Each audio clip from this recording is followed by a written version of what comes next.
Okay, so I'm going to show you how to use Prezi for the next assignment.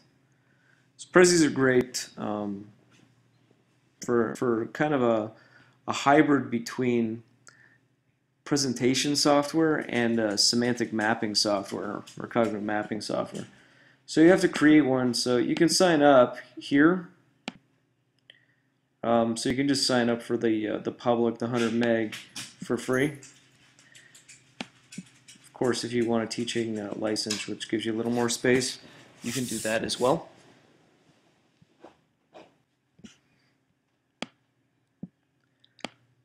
I'm going to sign in because I already have an account.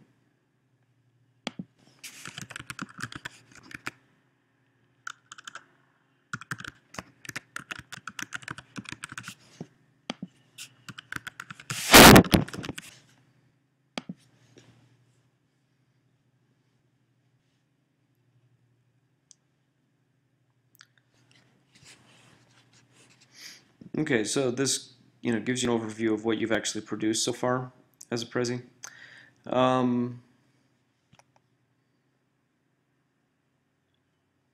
We'll just play an example of one for you.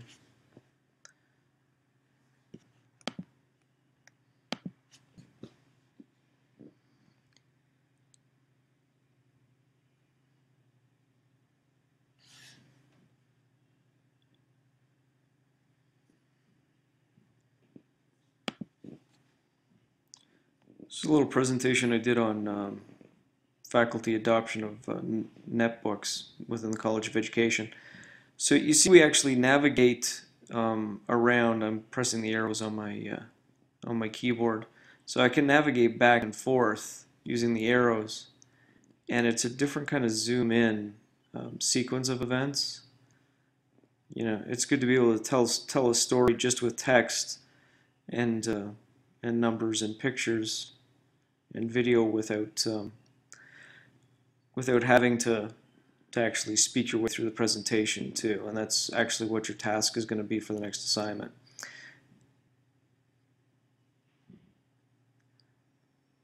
All right. So how to build one. Okay, so what we're going to do is we're going to create a new one. So I'm going to go back to my Prezis for a second. Right, and hit new Prezi. I'm just going to label it test.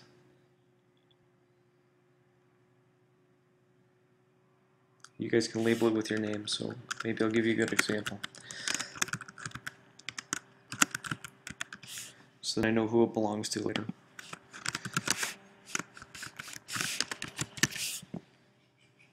I hit new Prezi, and it'll create a new giant grid for me to work on. Okay, so the idea is, again, you're kind of creating a sequence of events, but if I zoom out, you see you have this kind of giant desktop space, this grid, to work on. Okay, so I can embed different things, or I can insert different things on this giant white space. So if I want to write, I can just click anywhere and write.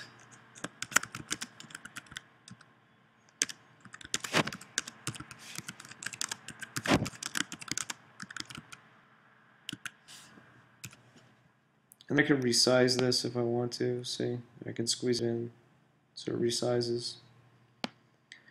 If I click off of it and I click back on, I get the wheel.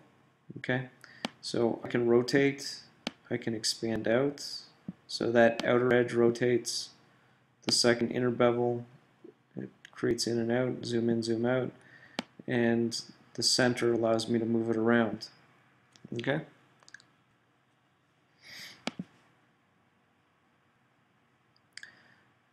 Okay, if I insert a word like here, and I want to be able to zoom in on that, I can create a frame. So I can create a hidden frame. I want to zoom in on something like that.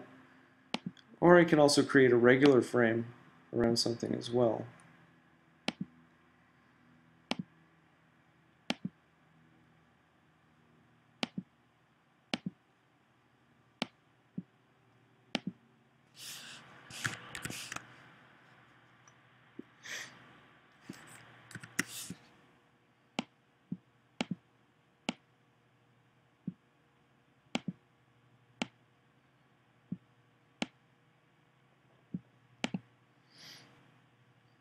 Okay, to insert images, fairly simple. Okay, so I just hit load file, and if I want to select an image, it's an image that's on my desktop already. Again, I have the same kind of controls, so if I want to spin it, shrink it up, I can. If I want to write something over top of it and then zoom in on it, I can do that as well. So let me zoom back out so I have a little more space to do that.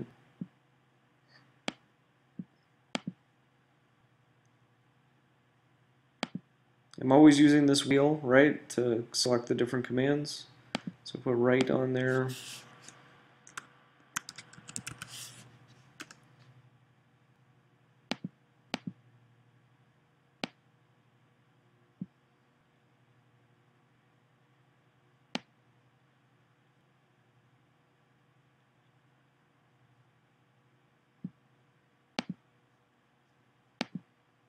I'll put a little hidden frame around there.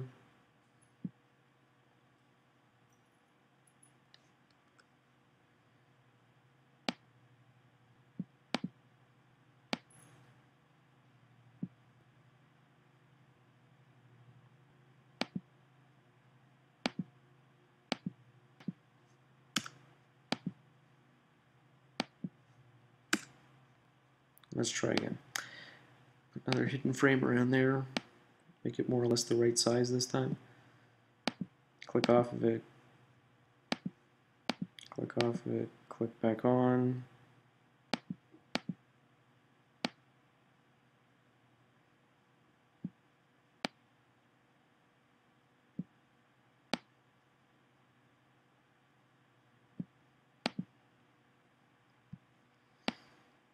Okay, we can also insert YouTube videos if we wanted to kind of discuss a concept. So if I hit insert and I go to YouTube, I can paste an address. So we'll just paste this address because I've already got something up in YouTube.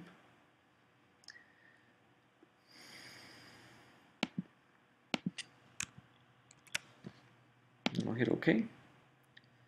And it will appear there.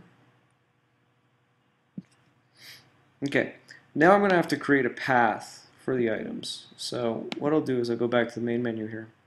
Well, let's look at the template first. If you go to colors and fonts, you can swap out the themes. So there's a theme wizard that allows you to go through and select a theme. Okay, there's also manual, so you can create settings for colors. It's a little more complex. Or you could choose from the stock templates that currently exist. Okay? Of course, that doesn't help me if I'm not being able to see my stuff here.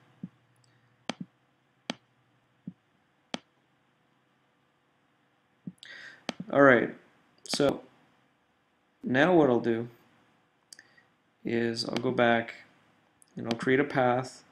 So I'll go from first item to the next item, to the next item, to the next item, to the next item, and to the final item.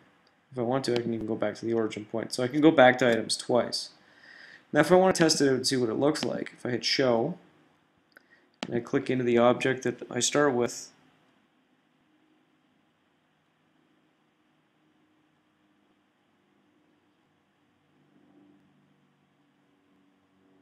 and you'll see the YouTube video loads automatically by itself. Okay, I'm going to show you how to use Google Doc.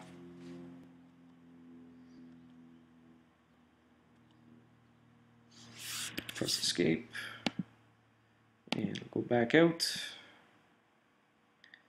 And once I'm all done, again, you'll see it saves automatically, but it's always good to hit save again so you know the thing's saved and it's the current version. And then I can hit exit.